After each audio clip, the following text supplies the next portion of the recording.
글로벌 전략가들 시간입니다. 오늘은 유니스토리 자산운용 김장열 투자전략본부장께서 나오셨습니다. 본부장님 안녕하세요. 네, 안녕하세요. 네. 오늘은요, 지금 시장에서 참 여러분들의 판단을 어렵게 하고 시장을 뒤흔드는 반도체 루머에 대해서 살펴볼 필요가 있습니다. 삼성전자는 HBM, 엔비디아 납품 공급을 위해 참 지속 노력을 하고 있습니다. 뭐 회사 명운을 걸었다, 뭐 특별팀도 투입이 되었다라고 하는데 한 언론사 단독 보도에 따르면 일부에서 검수 통과를 받지 못했다. 공급 지연, 루머가 돌면서 투자자들의 우려가 좀 커진 모습이기에 궁금증을 좀 풀어드려야 되지 않을까 싶습니다. 네. 일단 루머가 지난주 목요일, 금요일에 좀 시장에서 영향을 조금 미쳤던 것 같고요. 왜냐하면 금요일 날 아침에 돌이켜 보시면은 사실은 큰 이슈는 없었는데 삼성하고 하이닉스가 주가가 한 1% 이상 같이 동반 상승하다가 아마 점심 때 전후로 해갖고 삼성하고 하이닉스하고 주가가 달리 갔죠. 하이닉스는 2% 넘게 올랐고 삼성전자는 1% 가까이인가 하락한 걸 기억하는데요. 어저께도 비슷한 양상을 보였어요. 그래서 근데 어저께는 이제 드디어 아까 좀 말씀하신 대로 그 저널에서 그 기사가 나온 게 있다고 하는데요. 제가 그 원문을 못 보고 이제 전에서 듣긴 했는데요.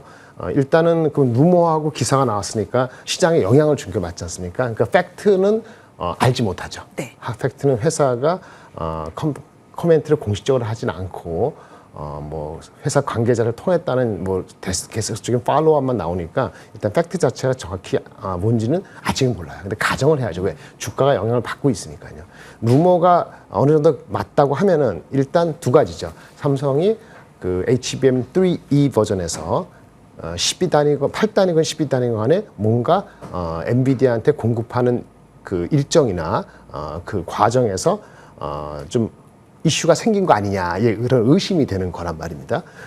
이제 그리고 두 번째는 그런 이슈가 발생한 것이 삼성 자체의 성능의 이슈냐, 아니면 어떤 검사 같은 통과하는 과정에서의 좀 타이트하고 뭔가 어떤 TSMC라든지 엔비디아라든지 이런 그 고객층에 있어서의 고객이나 아니면 파트너와 관계에 있어서의 좀 껄끄럽거나 좀 견제가 있는 거 아니냐, 이런 두 번째 거는 확대 해석에 가까운 거고, 그러니까 팩트는 첫 번째 공급하는데 어떤 퀄리티적이거나 뭐가 문제가 있는 거 아니냐, 그거거든요. 그러면 그게 맞다고 가정하면은 첫 번째 해석해야 되는 게, 그러면 하이닉스는 수혜겠네요. 그게 이니셜 반응이죠. 그거 맞습니다. 왜 수혜냐면은 삼성전자가 바로 못 들어가면은 하이닉스가 HBM을 공급하는 물량이 늘어난다? 그건 아니에요. 왜냐면 하이닉스가 HBM 물량을 공급할 수 있는 당장의 단기적인 물량은 한정되어 있습니다. 그런데 삼성전자가 제대로 공급을 바로 못 한다고 가정을 하면은, 그러면 누굽니까? 하이닉스라든지 마이크론이 상대적으로 기존에 공급하기로 한 물량, 제품에 대해서 가격 협상에서 유리하겠죠. 그래서 그런 협상에서 유리하다는 측면입니다. 그게 첫 번째 거. 그게 주가가 어제 그저께 하이닉스나 또 마이크론도 그런 영향을 받았는지는 모르겠습니다. 좋은 거죠. 포지티브. 그럼 삼성전자는 그게 클리어하기 전까지는 네거티브. 맞는 거예요. 그리고 세 번째, 그러면 장비 업체는 어떻게 되죠? 삼성의 HBM에 정확히 말하면 익스포저가 많이 되어 있거나 기대됐던 주식들은 네거티브. 그렇죠. 하이닉스의 익스포저가 많았던 회사는 네거티브일 게 없죠. 근데 분위기상 괜히 반도체가 안 좋을 수 있다. 그래서 센티먼트죠. 네거티브. 이렇게 되는 겁니다. 그럼 이제 아주 편안해졌는데 좀 중기적으로 봅시다. 이것이 단순히 어떤 또 한 번의 시기의 지연으로만 국한된다면은 삼성의 HBM을 포기할 리는 없지 않습니까? 그만큼 어렵지만은 그만큼 시장이 좋으니까. 그러면 포기할 리 없다 그러면은 하이닉스가 볼 때 삼성은 언젠가 들어온다는 걸 인정을 한다 그러면 하이닉스도 HBM 캐파를 중기적으로 원래 계획보다 왕창 늘리기는 좀 부담스러운 거지요. 그래서 중장기적으로 하이닉스의 HBM의 그 수량이나 물량이 더 늘어난다, 이렇게까지 확대할 거는 또 아니에요.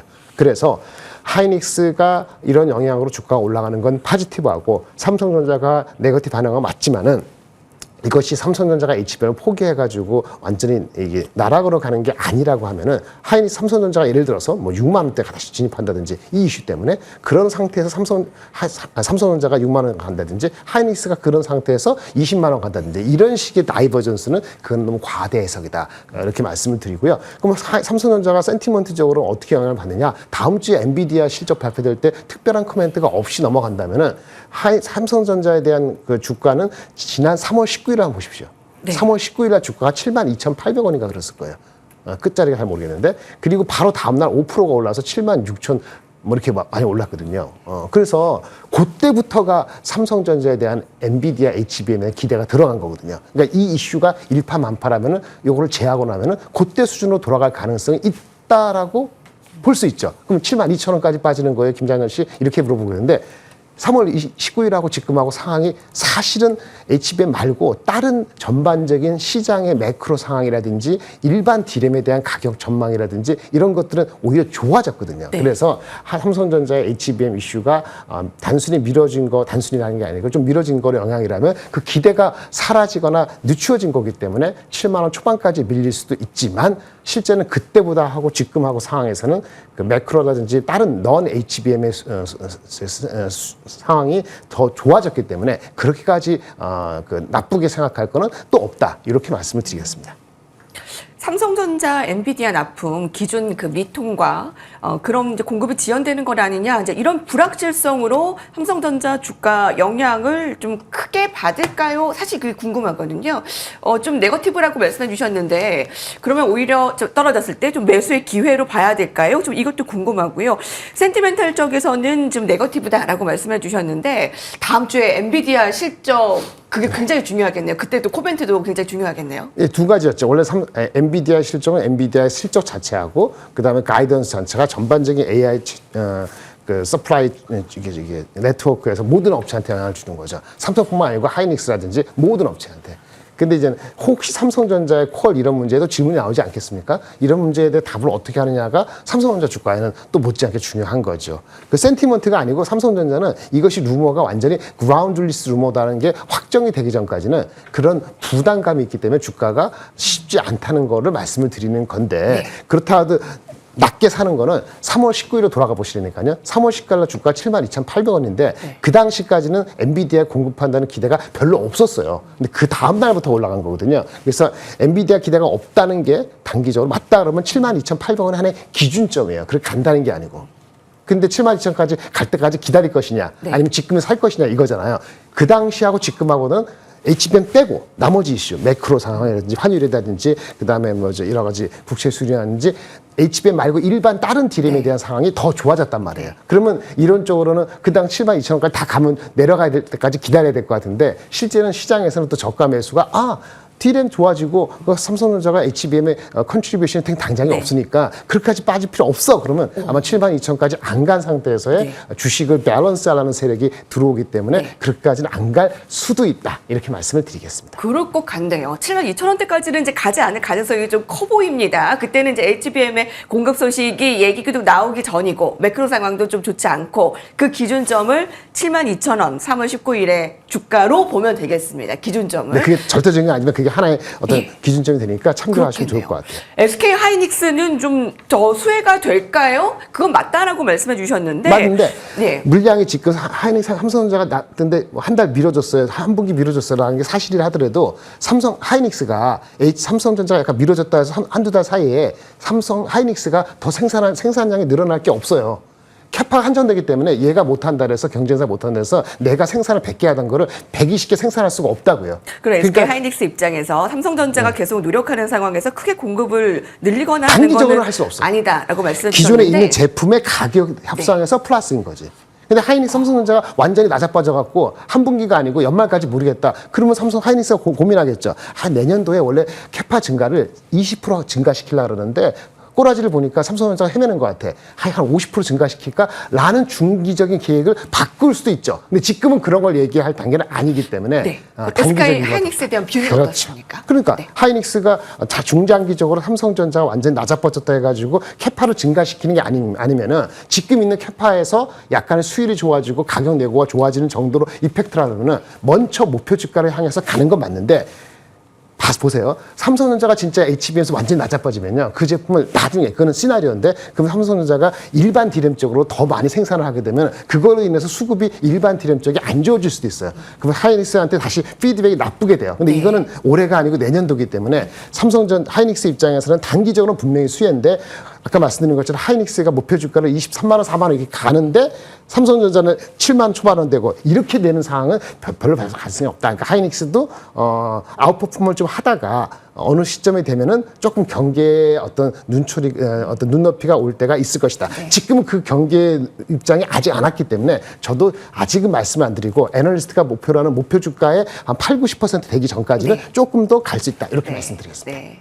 먼저 갈 수는 있다. 자, 목표가의 한 8, 90%는 좀 먼저 갈 수 있다. 하지만 그 이후에는 그 삼성전자의 또 변화를 또 살펴봐야 그렇죠. 되겠네요. 맞습니다. 다행히 외국인들은 그 공급 루머가 가득한 상황에서 계속 반도체 톱톱을 담고 있습니다. 올 들어서 삼성전자 8조 넘게 매수했고 SK 하이닉스 1조 넘게 순매수. 정말 다행인데요. 삼성전자, SK 하이닉스 투자자들의 대응 한번 좀 살펴주시죠. 근데 외국인은 장기적으로 보는 경향이 있기 때문에 이게 확인이 되지 않은 상태에서는 아까 트레이딩하는 분명히 외국인도 이 포션이 있거든요. 그 외국인 100명 중에서 몇 분이 그런 분인지 모르겠는데 분명히 있어요. 그런 분의 영향으로 빠져나올 수도 있다고 보여집니다. 다음 주에 엔비디아가 이상한 얘기 하기 전까지는. 그래서 아직은 외국인의 그 수급에 근본적으로 건드렸다라고 생각은 하지 않아요. 근데 항상 조심을 해야 될 게 있는 거고요. 그렇게 보아야 되는 거기 때문에 외국인 수급이 너무 긍정적으로 보실 건 없습니다. 아니면 또 나쁘게 볼 것도 없고, 왜냐하면 삼성전자는 환율에 의해서 한국 주식을 살 때 플레이를 하는 거기 때문에 삼성전자 대신에 하이닉스를 하려면 시가총액이 4배 이상 차가 나잖아요. 그러니까 의미 있게 보려면 삼성전자에서 빠지는 물량이 예를 100이 있다 합시다. 예를 들어서. 근데 그 비슷한 시기에 하이닉스에서 삼성전자 빠지는 물량만큼이 하이닉스로 채워진다. 그 뭐냐면 삼성전자에서 100억이 빠졌는데 하이닉스 100억이 오르려면 주식 수로는 하이닉스가 엄청나게 늘어나야 되거든요. 그러니까 물량의 변화가 상당히 일어났을 때 하이닉스 롱이고 삼성전자 그 숏이라는 얘기인데, 아까 말씀드린 건 HBM 말고 다른 넌 HBM도 있기 때문에 그런 식의 급격하게 완벽하게 스위치될 확률은 단기적으로는 보이지 않는다. 근데 와치는 해야 된다. 이렇게 말씀을 드리겠습니다. 네, 이와 관련해서 여러분들이 가지고 계신 소부장주들도 참 궁금하실 것 같습니다. 현재 상황 어떤가요? 네, 소부장들은 당연히 그러면 삼성전자 루머가 사실이 아니라고 확인될 때까지는 삼성전자 비중이 높은 그런 HBM 주식은 조금 피하는 게 맞겠죠. 이미 금요일하고 어저께 했었어야 되는 거고요. 그러면 상대적으로는 하이닉스라든지 TSMC 비중이 높은 주식이 유리하겠지요. 근데 대부분 하이닉스, TSMC 중심이 갖고 있는 회사라더라도 삼성전자가 섞여 있어요. 어느 정도. 그래서 그걸 가리기가 아주 편하진 않은데 그래도 그게 원칙이 되겠고요. 일반적으로 아시는 뭐 한미반도체 포함해서 HBM 중심의 대장주라고 하는 소부장은 다음 주 엔비디아 가이던스 나올 때까지는 눈치 작전이 계속될 것 같다. 이렇게 말씀을 드리고 적극적인 매매는 권하기 어려운 상태고요. 그러면 좀 길게 봤을 때 뭐 3일, 6일이 아니고 3개월 또는 6개월 정도로 시점을 가질 수 있는 분이라면은 역시 삼성전자가 HBM을 얼마나 하건 안 하건 간에 삼성전자, 하이닉스 둘 다 지금 가동이 높아지고 있거든요. 그러면 생산 캐파를 하기 위해서 장비 투자를 아직 덜 하더라도 기존에 있는 가동을 높여서 그다음에 오도가 좋아지는 건 소재주입니다. 소재주에 대한 관심이 지속적으로 가질 필요가 있고요. 3개월, 6개월 관점입니다. 그럼 대표적으로 뭐 원익 QNC라든지 동진 세미캠 같은 주식들이 있겠습니다. 주의하실 거는 얘네들이 삼성전자 비중이 꽤 됩니다. 네. 근데 HBM에 특화돼서 비중이 되어 있는 게 아니에요. 네, 이렇게 말씀드리겠습니다. 예, 단기적으로는 엔비디아 실적 경계, 그리고 이제 중기적 관점에서는 안정적, 원익 QNC와 동지세미케 이겨주셨습니다. 지금 부장님 5월도 벌써 중순에 접어들었습니다. 이제 CPI 발표 그 이후에 좀 시장 상황 좀 네네. 전망해 주세요. 일단 2,600에서 2,800 정도로 한 6월 2분기까지 보고 있고요. 기술적으로 2,650이 안 깨지면 오케이일 것 같아요. 그런데 올라가는 게 2,800으로 바로 쉽게 올라가느냐, 이것도 만만치는 않아 보입니다. 그 변수가 세 가지 있는데 단기적으로는 좀 전에 말씀한 S사 루머의 진상, 그렇죠? 진실이 확인될 때까지. 그러니까 오늘 밤에 나오는 내일 나오는 CPI. 다음 주에 엔비디아 실적까지 돼야지 이게 2,800으로 갈 수 있을지 계속 이게 스트러글링 할지가 결정이 될 것 같은데 지금은 중립적입니다.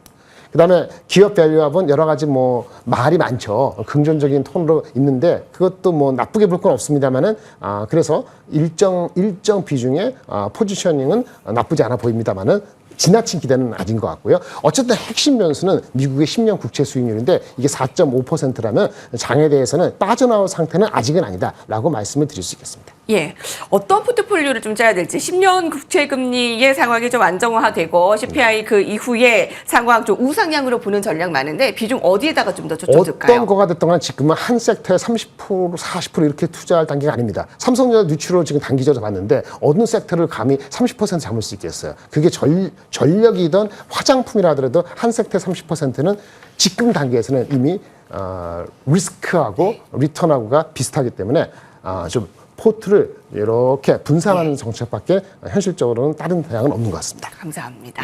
자, 오늘 시장 전망과 함께 시장을 뒤흔드는 반도체 루머에 대해서 함께 살펴봤습니다. 지금 함께한 본부장님과 인사를 나눠보도록 하겠습니다. 김장열 본부장님과 함께했습니다. 감사합니다. 네, 감사합니다.